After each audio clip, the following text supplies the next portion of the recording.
What? Oh, we're on. Like, why don't you just do the Waynesboro thing? You know, like the five, four. I mean, how hard is that? Anyways, oh man, all right. So we're on apparently. Yeah, I don't know if should I fire this guy. Maybe I don't know. Anyways, welcome back. Um, so lately I've been on the wrestling kick. You know, like and thanks Nate.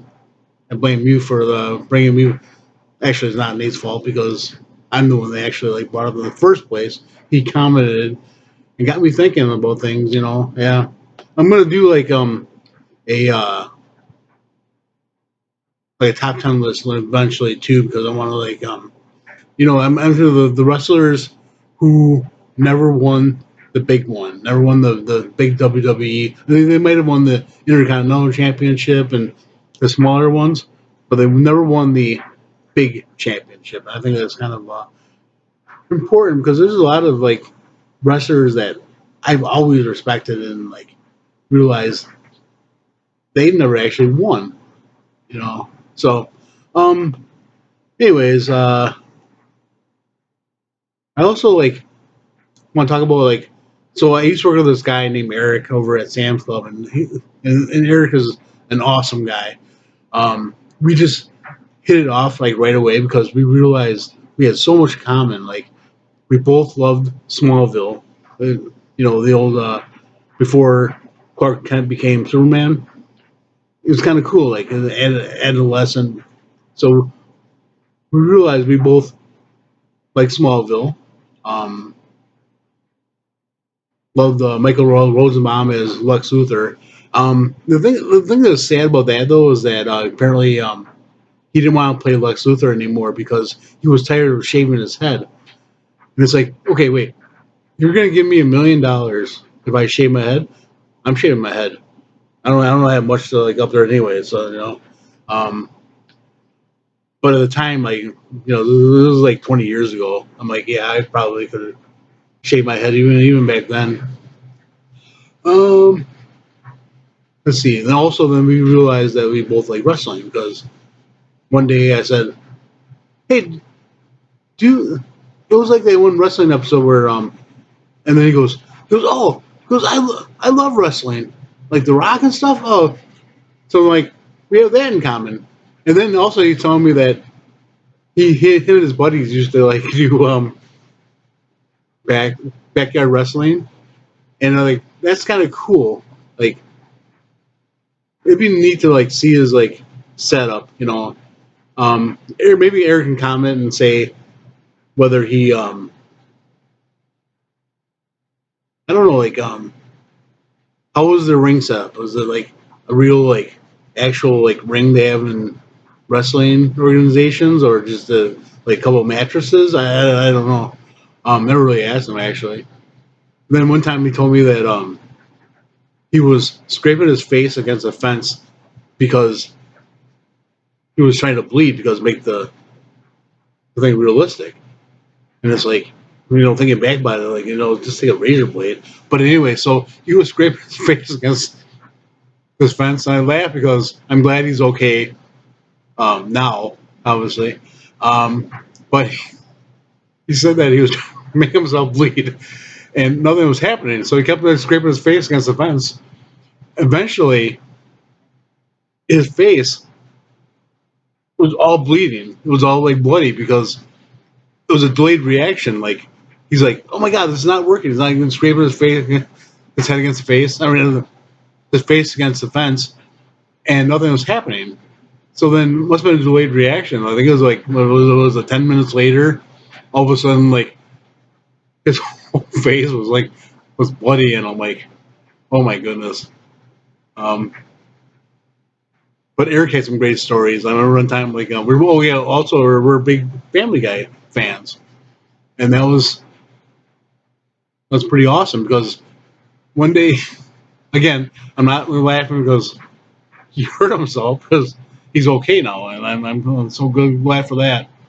But he told me that he broke his ankle like on a curb or something like that, and all of a sudden he's like, the scene in Family Guy where like ah, ah, ah, and that's what he was doing. It was pretty funny.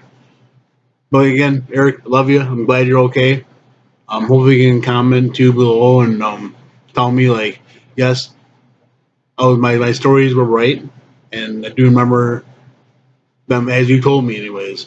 Um, but yeah, it was actually like pretty entertaining. Like, you moved back, you moved to Nebraska, is that right? And then yeah, so hopefully we can move. He can visit Madison. We can reminisce about like the old days of Sam Club. We can reminisce about him doing the backyard wrestling because those are funny stories. Um, I love to have him on my podcast. You know, when if he does come back, and because like I said, he's a great guy to talk to, and we also like love writing movies. And not that I wrote any movies, but I think oh, and the other thing too is that so you know how like most people have like Super Bowl parties and stuff. Eric always had the greatest Oscar parties. So he does go. He always get together, invite his friends all over, and I think order pizzas and stuff too. And they would just sit and watch the Oscars. I'm like, that is like pretty cool. I only went to one of his parties, but it was a lot of fun. Yeah. So that's about it. I just again, thanks Nate for reminding me like talk about wrestling a lot, and I've been doing that a lot lately. Um, but it's cool. Oh yeah. So like again, want to get like 1,000 subscribers, and if I reach that, I would like to like put everyone's name into a drawing. Hopefully, like can be a top five drawings and go, okay, the four get like free free pitchers of beer at the local bar, or a gift certificate, so you can buy like $25. Um, I don't know, maybe like you can go $50. But then the grand prize I want to get is a trip to the Dells, and like for the weekend, you know. Hopefully during the summertime so you guys can enjoy it. Um, although although wintertime's kind of fun too. Like if you go to like the indoor water parks um, and stuff like that, because they have some really good bars up there too. Like not on nightclubs, you know. Like what's that one? Like used to be called Marley's, and now it's like something else. They call it. Then there's a one called Wet, which never been to, so I don't know. People can leave a comment, tell me like if Wet's even worth like even going. Um,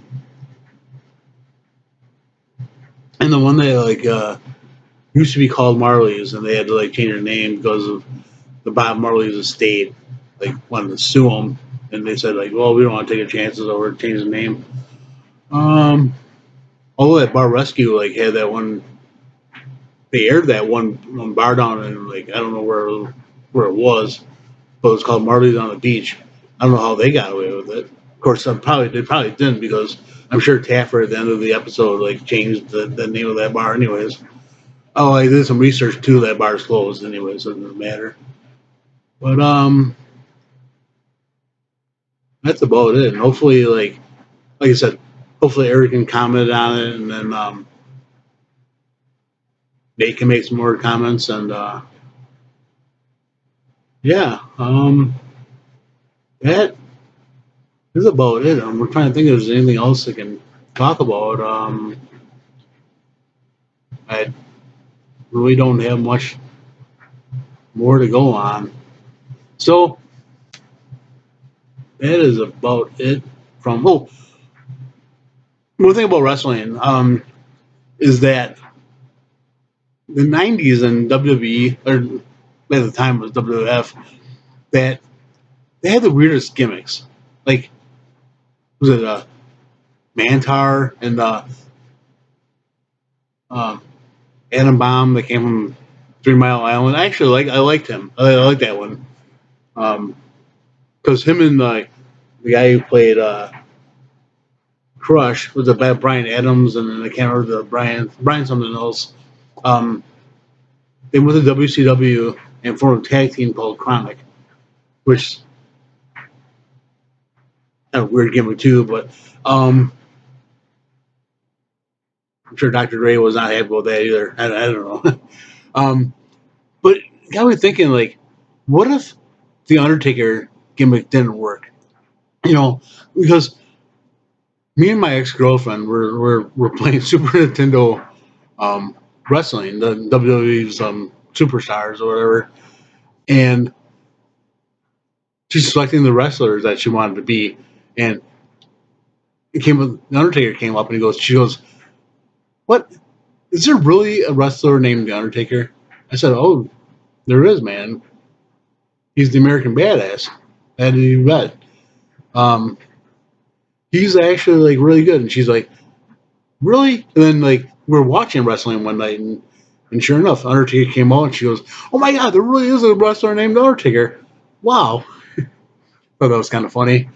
Um, then she loved it because he came out at the time. He came out to "Rolling" by Limp Bizkit, and she was a big Limp Bizkit fan. And so then she loved it. Of course, it didn't take me long to become a fan of the Undertaker because I love the Undertaker. Even before he was turned face, when he was the first to heel, he was mesmerizing. It really was. And then I think it's because he put Ultimate Warrior in a casket one time. I said anybody who can like destroy the Ultimate Warrior, it's all right with me. Um, I think that'd be another video about the self destruction of the Ultimate Warrior, because there was another guy that I absolutely loved and I thought was unbeatable. But again, like I said, thousand subscribers. Hopefully, they all like my videos. Hopefully, I'm not talking too much here and like people are like going, "Man, you're boring as hell." Hopefully, I'm not boring. But all right, yes, that's about it. All right, thanks.